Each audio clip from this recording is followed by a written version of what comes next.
The first thing you should know about me is that I'm extremely comfortable right now in this car.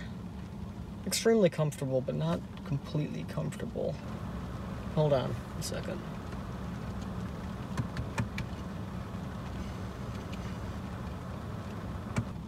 Okay, alright, now I'm completely comfortable. Yeah, shoulders just need to go out just a bit. What's up, guys? My name is Christian, and though it's a rainy day here in Michigan, I'm still smiling because I'm talking to you from my new Mercedes S550. New to me, not brand new, because I'm only 23 and can't afford a $120,000 car, but these models do lose value like an anvil dropping on Wile E. Coyote's head, which means that in just 8 years, this $120,000 car was able to be picked up for $23,000. This is a 2011 model Mercedes S550 4MATIC, and I bought it last Wednesday. Been driving it for about a week now, and just had some initial thoughts and first impressions after I've gotten to know the car for a while. Now, when I mentioned to my dad I just picked up a Mercedes S550, the very first thing he said to me was, "Why did you buy an old man's car?"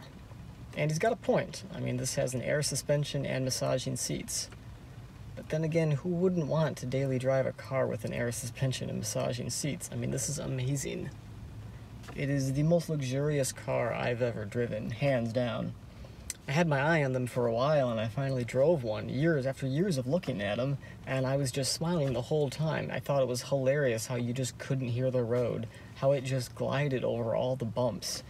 And then the technology just blows your mind. The fact that the Mercedes was doing radar cruise control 8 years ago, and they had it down really well. They actually released it in 1999. I mean, Tesla gets all the hype for having semi-autonomous cars, but let's be honest, the German luxury cars have been doing this for 20 years. I decided that my experience was a little unusual, being 23 years old and owning a $120,000 car that is way above my means, so I decided I'd document the experience and put it to YouTube. There weren't many resources out there for people buying an S550 and kind of an objective look at what it costs to run for a few years. So it's kind of the goal of this channel and why I'm doing this video. My deal with you guys is that I'm going to document all the repairs, the successes and failures. I'm going to try to do all the work myself, and I'm going to see what it costs to own a Mercedes S550 for a while. Now, luckily, I got a car with only 27,000 miles on it. Seriously, it's a 2011 car, 8 years old, with only 27,000 miles. I mean, if you do the math, I'll save you from doing the math, but it's 4,500 miles a year for 8 years, which is nothing. The guy I bought it from actually owned it for the past 5 years, and he kept it garaged every winter. He used it as his summer car. He's retired, so he didn't travel much. I checked the Carfax, and his story checks out. In the past 5 years, he's put 7,000 miles on it. I really couldn't ask for a better deal. So what do I like about this car? I like how the seat belts give you a hug when you buckle them up. I like the massaging seats. I like the ventilated seats. I like the double paned glass where it doesn't let any sound or heat through. I like how they coated the glass so no gigahertz radio waves get by. I don't know why they did that, but they did. It means you have to put a transponder in a special location in the windshield if you want to use a toll-free pass system. I like how there's buttons in the front there for raising the car an inch or using the sport suspension. I like how the display can be tilted behind the glass. I like how the seat bolsters inflate as you go around a corner to keep you centered in your seat. I like how I'm sitting in the car right now with the engine off, but I've got a residual heat function turned on, so I'm still kept cool by the climate control while the car's off. What else do I like? I like the panoramic sunroof. I like how there's a privacy mode in the back if you want to put up all the sunscreens. I like the bi-xenon headlights with the adaptive high beam. We'll just put those down because there's really no need for them to be up. What else do I like? I like the previous owner's cologne still in the center console area. It's got memory seats too, in case you wondered.